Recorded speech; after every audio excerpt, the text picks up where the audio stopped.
ശക്തമായ മഴയ്ക്ക് സാധ്യതയുള്ളതിനാൽ പത്തനംതിട്ട ജില്ലയുടെ മലയോര മേഖലയിൽ രാത്രി യാത്രയ്ക്ക് നിരോധനം. ഗവിയിൽ വിനോദസഞ്ചാരത്തിന് നിയന്ത്രണം. ക്വാറികളുടെ പ്രവർത്തനം വിലക്കി ഈ മാസം 23 വരെയാണ് നിയന്ത്രണം.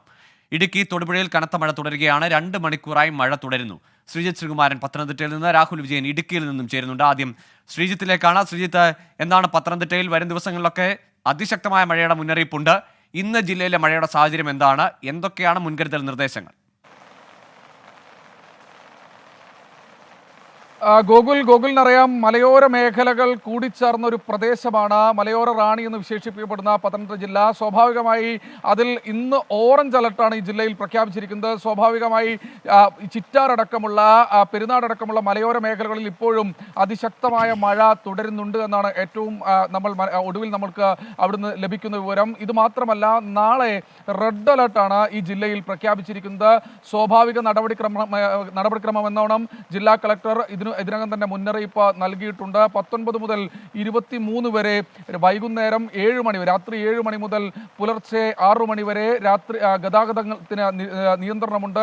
അത് മലയോര മേഖലയിലേക്ക് ഒരു കാരണവശാലും പോകരുത് എന്ന കർശനമായ നിർദ്ദേശം ജില്ലാ ഭരണകൂടം ഇതിനകം തന്നെ നൽകിക്കഴിഞ്ഞു. ഇത് കൂടാതെ ഉരുൾപൊട്ടൽ ഭീഷണിയുള്ള റാന്നി, കോന്നി അടക്കം താലൂക്കുകളിലെ പ്രദേശങ്ങളിലേക്ക് കൃത്യമായ രീതിയിൽ ഉദ്യോഗസ്ഥരെ, ഫയർഫോഴ്സും അതുപോലെ തന്നെ NDRF സംഘങ്ങളെ അടക്കം വിന്യസിച്ചുകൊണ്ടുള്ള ഒരു മുന്നൊരുക്കമാണ് ഇപ്പോൾ നടത്തിക്കൊണ്ടിരിക്കുന്നത്. അതിനുവേണ്ടിയുള്ള തയ്യാറെടുപ്പുകൾ ജില്ലാ ഭരണകൂടം നടത്തിക്കൊണ്ടിരിക്കുന്നു. ദുരന്ത നിവാരണ അതോറിറ്റിയുടെ ചെയർമാൻ കൂടിയായ ജില്ലാ കളക്ടർ ഒരുപക്ഷെ ഇന്ന് തന്നെ മാധ്യമങ്ങളെ കാണാൻ, അല്ലെങ്കിൽ നാളെ തന്നെ രാവിലെ തന്നെ മാധ്യമങ്ങളെ കാണാനുള്ള ഒരു സാധ്യതയും നമ്മൾ മുന്നിൽ കാണുന്നുണ്ട്. എന്തായാലും ദുരന്ത നിവാരണ അതോറിറ്റിയുമായി ബന്ധപ്പെട്ട് നിൽക്കുന്ന റവന്യൂ വിഭാഗത്തിലെ ഉദ്യോഗസ്ഥരോടൊന്നും തന്നെ ജില്ലയിൽ നിന്ന് അനുമതി കൂടാതെ ഒരു കാരണവശാലും പുറത്തേക്ക് പോകരുതെന്ന്.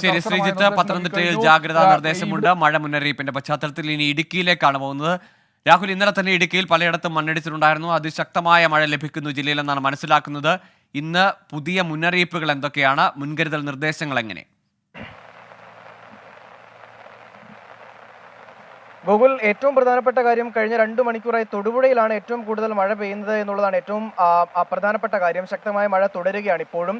ഹൈറേഞ്ച് മേഖലയിൽ അത്ര തീവ്രമായ മഴയില്ല. ഉച്ചയ്ക്ക് ശേഷം ഒരല്പനേരം മഴ പെയ്തിരുന്നു. പക്ഷേ അതിപ്പോൾ ഇടവിട്ടായി പെയ്യുന്നു എന്ന് മാത്രമേ ഹൈറേഞ്ച് മേഖലയിലേക്ക് നോക്കിയാലുള്ളൂ. എന്തായാലും തൊടുപുഴയിൽ ഇടിയോട് കൂടിയ മഴയാണ് എന്നുള്ളതാണ് വളരെ പ്രധാനപ്പെട്ട കാര്യം. മാത്രമല്ല, ഇന്നും നാളെയും മറ്റന്നാളുമൊക്കെ ഇടുക്കിയിൽ റെഡ് അലർട്ട് പ്രഖ്യാപിച്ചിട്ടുണ്ട് കാലാവസ്ഥാ നിരീക്ഷണ കേന്ദ്രം.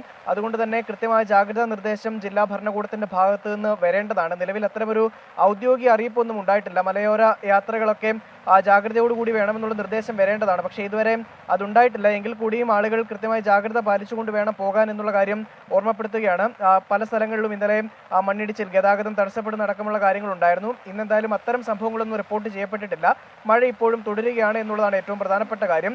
മലങ്കര ഡാമിന്റെ 2 ഷട്ടറുകൾ 20 സെന്റിമീറ്റർ ഉയർത്തിയിട്ടുണ്ട്. അത് മഴ പെയ്ത് വെള്ളം കൂടിയതുകൊണ്ടല്ല, സ്വാഭാവിക നടപടിയായിട്ട് ഉയർത്തിയതാണ്. എങ്കിൽ കൂടിയും തൊടുപുഴയായിട്ട് ജലനിരപ്പ് ഉയരാനുള്ള ഒരു സാധ്യത കണക്കിലെടുത്ത് മൂവാറ്റുപുഴ, തൊടുപുഴ ഈ ഭാഗങ്ങളിലുള്ള ആറിന്റെ കരയിൽ താമസിക്കുന്ന ആളുകൾ ജാഗ്രത പാലിക്കണമെന്നുള്ള നിർദ്ദേശം കൂടി ജില്ലാ ഭരണകൂടം നൽകിയിട്ടുണ്ട്. ശരി, ഇടുക്കിയിലും പത്തനംതിട്ടയിലും മഴ തുടരുന്നുണ്ട്. വരും ദിവസങ്ങളിൽ അതിശക്തമായ മഴയുടെ സാഹചര്യത്തിൽ കൃത്യമായ മുന്നറിയിപ്പുകളുണ്ട്. അത് ജനങ്ങൾ പാലിക്കണമെന്നതാണ് രാഹുൽ വിജയനും ശ്രീജിത്ത് ശ്രീകുമാരനും പങ്കുവയ്ക്കുന്ന വിവരങ്ങൾ. ലോകത്തെവിടെയായാലും ഏത് സമയത്തും 24 വാർത്തകളും ഓഗ്മെന്റഡ് റിയാലിറ്റി പാക്കേജുകളും എക്സ്പ്ലെയിനറുകളും വിശദമായി കാണാൻ ഞങ്ങളുടെ YouTube ചാനൽ നിങ്ങൾക്ക് സബ്സ്ക്രൈബ് ചെയ്യാം.